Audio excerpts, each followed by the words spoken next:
Under the Immigration and Nationality Act, the Secretary of State has the right to revoke a green card or a visa for individuals who serve or are adversarial to the foreign policy and national security interests of the United States of America. So the White House is claiming that even if Khalil didn't commit any crime, even if what he said falls under protected speech, just the fact that he protested, that undermined U.S. foreign policy, thus triggering this clause that allows Marco Rubio to yank his green card. That's an admission that this country, and in particular this administration, is weak as hell, frightens, irrational. Ooh, the things that college kids are saying might ruin our precious foreign policy. Wah, the student protester harmed our national security by saying mean things about Israel. I mean, are we being fucking serious right now? The White House told the friendly right-wing publication Free Press that they're using the Khalil case as a blueprint for enforcement against others in the country.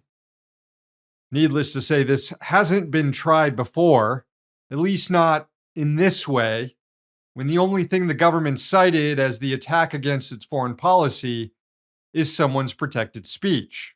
And if this is allowed, it would mean that people's constitutional rights can just be taken away at the whims of the Secretary of State.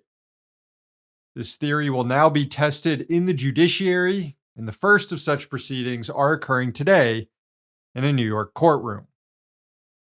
The United Auto Workers, which represents over 100,000 higher education workers, put out a statement against the president's illegal arrest of Khalil.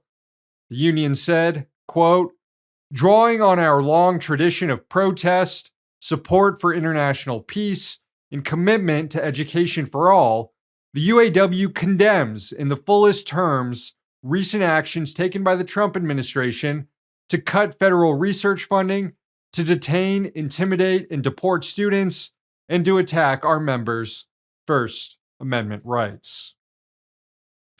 Democrats, so far, haven't risen to this critical moment to protect the republic or whatever. Most of their defenses of Khalil have been premised by condemnations of his speech, which immediately cede ground to President Trump. The most forceful response from the party came in the form of a letter to Department of Homeland Security Secretary Kristi Noem, which called Khalil's arrest illegal and an attempt to criminalize political protest. But that's just a letter, and it will be tossed in the trash. And even then, only 14 Democrats signed on to it, just 14. One notable absence was Rep. Alexandria Ocasio-Cortez, whose office said that she was waiting to hear back on certain details about the case before signing the letter. What more details do you need?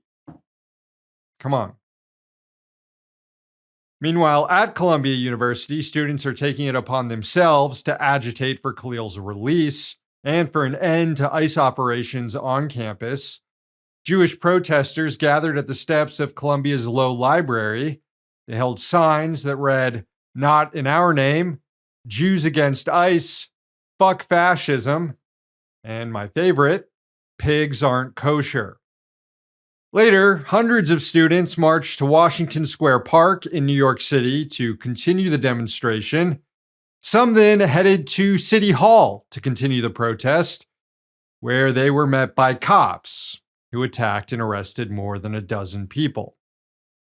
Right on cue, the global watchdog Civicus, which tracks civil freedoms in countries around the world, put the U.S. on its watch list, citing actions by the Trump administration to suppress dissent.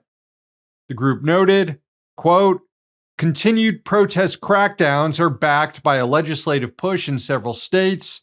Authorities have continued repression against pro-Palestinian protesters with arbitrary penalties and student visa cancellations. At least 12 states have introduced laws restricting protests, including criminalizing the use of masks at demonstrations." Yep, that's all happening. Hey, thanks for watching. Hit the subscribe button so you don't miss any of our new videos. Also, if you want to see Means Morning News in its complete form, not just the clips we post here, head on over to Means TV and get access to all our new episodes and our entire backlog, plus tons of other great movies and original TV shows.